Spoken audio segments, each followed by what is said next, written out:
April 2025 is over, but that doesn't mean that there weren't some awesome games that came out during the month. It's now May. Let's talk about the best games that I played in April. So April was a pretty packed month. I think that there were a lot of games that I played that maybe didn't make this list, but I was very excited by or had a great time playing. And I feel like there were a few that sort of rose above cream of the crop. So for those that have seen the video before, I'm going to list out some of the games in April that I think are worth recommending. Those ones are going to be in no particular order, but the final game is going to be my kind of top recommendation for April. Best game that I played, in my opinion, what I think is the game that I would most recommend. All right, first up is Karma: The Dark World. Now, Karma: The Dark World is somewhat of a walking simulator in the sense that you're walking around these creepy environments, but they're really well rendered.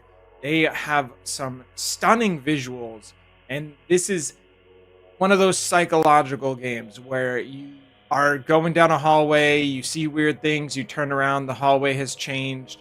You're looking at psychedelic imagery, you're looking at just things that you wouldn't find in the normal world. And you're trying to uncover this mystery. There's jumping through time, there's jumping through inside people's minds. It's kind of a crazy concept of like you are essentially like this investigator who is more or less going through people's memories or going through their thoughts and kind of like piecing together this story, but also there's clearly something not right with you either. So there's this mishmash of everybody's got psychological problems. It's leading to these worlds where stuff is just, it looks incredibly cool, but also very unnerving and weird. If you're the type of person that is a big fan of, for example, the Bloober Team games, like Layers of Fear, you like those games where you're seeing some crazy imagery, but also trying to put together an interesting story that maybe has some twists and turns, but also deals with more cerebral concepts or is thoughtful about where it wants to go in terms of this storyline is not just one thing. You're not just following like okay, I'm trying to solve a mystery. You're trying to solve like these little pocket mysteries that are packaged around a bigger mystery. If that sounds intriguing to you, Karma: The Dark World is very, very cool. I played it on PC. Highly recommend it. All right, next up, we have Creepy Redneck Dinosaur Mansion 3. I know what you're saying. Anthony, I didn't play Creepy Redneck Dinosaur Mansion 2 or 1. Well, that's kind of the brilliance of Creepy Redneck Dinosaur Mansion 3, is that there isn't a number 2 or number 1. Strange Scaffold, a developer that I hope you've played their games. They are a fantastic developer. On the surface, it's a match 3 game. We all know match 3 games like Bejeweled or something like that. What you're seeing on the screen is the match 3 gameplay. But this game goes way beyond that. It is a match 3 game that packages in commentary on game development, commentary on the game industry, a weird pseudo like Resident Evil-esque storyline that's kind of got dinosaur. I mean, it's definitely got dinosaurs, but that follows that kind of, this recruit is going into a creepy redneck dinosaur mansion, and it's meant to play out a little bit storyline-wise as if you're playing a Resident Evil game. It is so creative. I think there's 2 elements that are cool about it. The match 3 is actually surprisingly fun. So you're using the match 3 gameplay to get the different symbols, and the symbols get banked. So for example, when you combine 3 blue diamonds, I think it is, you bank 3 blue diamonds. And then you have these abilities on the left side of the screen that you can then spend blue diamonds or maybe other symbols combined to do actions like heal, do attacks, do debuffs, and you're sort of battling an AI opponent. And they are at the same time banking their own symbols and they have their own attacks. So you're kind of trying to mitigate damage. There's also like a stress mechanic. And then there are knives scattered around the match 3 board, and you can just outright attack. So the match 3 is actually super fun. If you're just a fan of match 3, they've got some great match 3 gameplay in there. Strange Scaffold does. In between that, you are exploring this creepy redneck dinosaur mansion. The most bizarre storyline character interactions are happening. There's like a ton of things. There's a whole commentary about, oh, well, that was the demo that you played. This is the real game, and like finding bugs and stuff not being complete, and just there's so much meta commentary on game development. It makes the game, like the match 3 part combined with that, it elevates the game, in my opinion, to be even better. I highly recommend Creepy Redneck Dinosaur Mansion 3. Next up is Bionic Bay. I would say the easiest way to describe it is it's a 2.5D-esque side-scrolling platformer, a little bit in the vein of Limbo. You know, some people will probably compare it to Limbo, but it's got this floaty physics concept where your character, you can kind of fling yourself and your body goes ragdoll and you make these jumps and you're climbing up stuff, and it doesn't have that tight precision that maybe you would expect from certain like side-scrolling platformers, but that is actually what makes it unique. On top of that, the visuals, both like foreground and background, they are incredible. It's certainly a stunning looking game. And then there's this mechanic that they introduce where you can swap positions with a lot of the objects in the game. So then you're using both traditional platforming with this idea of, okay, I'm going to swap with an object to use it to gain momentum. I'm going to use it to block a laser beam that's, you know, attached to a turret and is firing bullets if I pass through. You're doing all kinds of crazy puzzle solving at the same time as platforming. So there's a lot more to it than just like moving left to right or up and down. You're getting more tricky as you go, and also exploring what I think is a really impressive visually game. So highly recommend Bionic Bay. Very cool, very simple. Next up, we have Blueprints. Now, Blueprints is the game that most people were talking about for a good portion of April, except another game kind of came in and dominated the conversation towards the end. But Blueprints, if you are a puzzle fan, if you are always looking for what is 2025's like game that everybody's going to be talking about from a puzzle perspective, like Inscription, Blueprints is it. It is a roguelike, but it is not a roguelike in the sense of a lot of what we're seeing roguelikes, like combat-heavy roguelikes. It's a roguelike with a puzzle element. So you are making a layout for a mansion or a house. And so each run is about putting down different rooms, and those rooms have to interconnect, and some of the named rooms will have different puzzles associated either with that specific room or connected to other rooms. So your runs are all RNG based in the sense that you are looking to get different rooms in your run and in your mansion so that you can solve puzzles. And the puzzles are, I'm not going to spoil any of them. I'm not going to like give you any hints.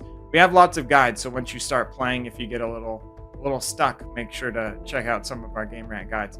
But it is ultimately all about putting down this layout and finding the different room, quote unquote, pieces that you need to solve different puzzles, and then doing that to progress. I will say that the one criticism is that there's a lot of RNG involved in what rooms you want. So sometimes your focus is on, oh, I want to solve this puzzle, but I need these combination of rooms. I'm just not getting them. So you have to like start again and start your blueprint over. And that can be a little bit frustrating. But I think one of the best things about Blueprints is you start off and it's like a foreign object to you. And you're like poking it and prodding it. And you're just on the fringes and you don't really know what you're supposed to be doing or what you're looking for. But then you'll start to see little hints of puzzles. You'll start to pick up details, and then you'll start to connect those details. And then you're just like Charlie Day with the crazy board behind you. It is a notebook game. It is one of those notebook games where you'll just start jotting down stuff, taking screenshots, trying to wonder, is this something? Does this connect to that? And it becomes this web that is so like compelling, and you become obsessed with just trying to figure out what to do next. You can put tens of hours into this game and not feel like you've even scratched the surface, but at the same time, like you can quote unquote complete the game and still have so many things that you want to do. So Blueprints, I highly recommend that as well. If especially if you're a puzzle fan. It is on Game Pass, but I do recommend that you kind of poke and prod it. Don't just go, I don't get it, and put it down. Give it a little bit of time.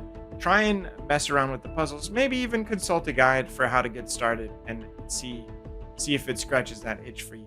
Because there are a ton of puzzle games out there that I think are in a top tier unique echelon, and Blueprints is one of them. Next up, we have Mandragora, Whispers of the Witch Tree. Now, if you know anything about me, you know I love me a good Souls-like, and I am a big fan of the side-scrolling Souls-like.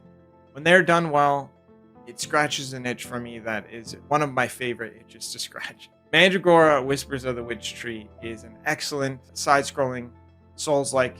Its own twist is there is a class system, so you can have different classes. There's gear. There's a lot of things that you would see in a Souls game, but many of the side-scrolling Souls-likes, they kind of not necessarily dumb it down, but they simplify things. I think Mandragora, Whispers of the Witch Tree simplifies things in some ways, but also keeps it complex with pretty involved skill tree related to your class and then expanding as you level up, different gear, different weapons you can get.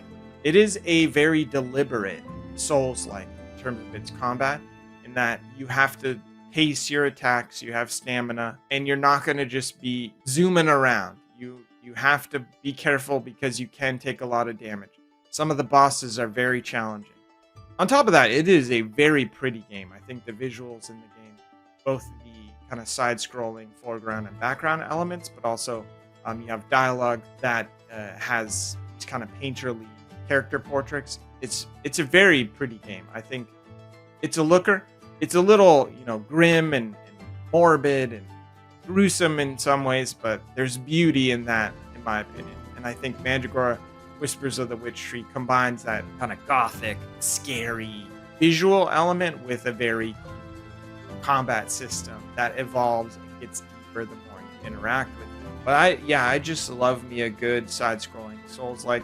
All right, we've made it to my top recommendation.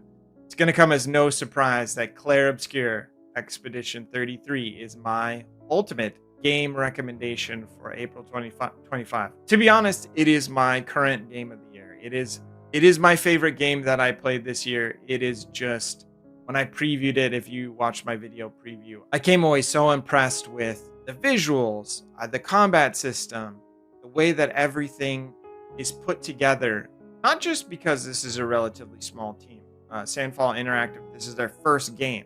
So that's impressive in and of itself. But like the way that the game captured the spirit of older JRPGs, but modernizes it. I think the dodge and parry system with the timing that you have to do to effectively like dodge an enemy attack or parry it, and how essential it is so addicting to want to get that perfect. But also just, turn-based battle systems are fun for me. And I think that being able to mix and match the different characters, attributes, and their abilities just makes for a game that, despite the fact that turn-based RPGs aren't as popular as they once were, it feels like Clair Obscur is bringing them back and helping put the turn-based RPG, because obviously it's not a JRPG, back on the map. Everyone's talking about this game. It's the game I alluded to with Blueprints, saying like Blueprints was the conversation for a big part of April.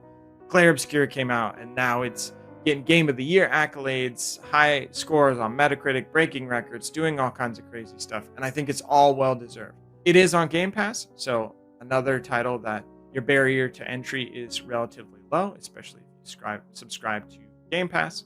Just the combination of this really unique concept where you are trying to stop this. She's called the Paintress, and she puts this number on her obelisk, and that obelisk, whoever is that age, they just die. So trying to stop that. So Expedition 33 is trying to prevent the number 32 from being put on the obelisk. It is such a cool concept, but then it kind of evolves from there. Great story, great performances. You got some familiar actors. You got Ben Starr, who is just tearing up a storm. He's everywhere. And you've got Charlie Cox, who many know as Daredevil, voicing the main character Gustav. Performances are great. Visuals are just, there's so many cool visual flourishes in the combat. The world map being this tilt shift photography concept, it Bringing back world maps in and of itself tells you all you need to know about how cool of a turn-based RPG this is. And then the flashy combat animations of parrying, dodging, attacking enemies. The enemies attacking you, it looks cool. The battle complete kind of freeze frame. It's just, there's so much style going on. And the music, oh man, the game starts and it has this really excellent song. So I highly recommend just listening to the soundtrack as well. Outside of the game, we did an interview with some of the people behind the music in Clair Obscur. So if you want to check that out on GameRant.com, absolutely fantastic read to hear about their inspirations. I can't speak highly enough about Clair Obscur Expedition 33. It is my favorite game of the year so far, and absolutely the best game that I played in April. So that's going to do it for our April recommendations. If you have a recommendation, feel free to leave it in the comments or the thread below. Let us know what you've been playing. And if you enjoy these videos, let us know what you do and don't like about them. I'd like to keep doing them. To recap, my recommendations for April 2025 include Karma the Dark World, Blueprints, Mandragora Whispers of the Witch Tree, Creepy Redneck Dinosaur Mansion 3, Bionic Bay, and of course, Clair Obscur Expedition 33. Hopefully you try out some of those games. Some of them are on Game Pass. That's going to do it for today's video. Thanks for watching. Have a great rest of your day.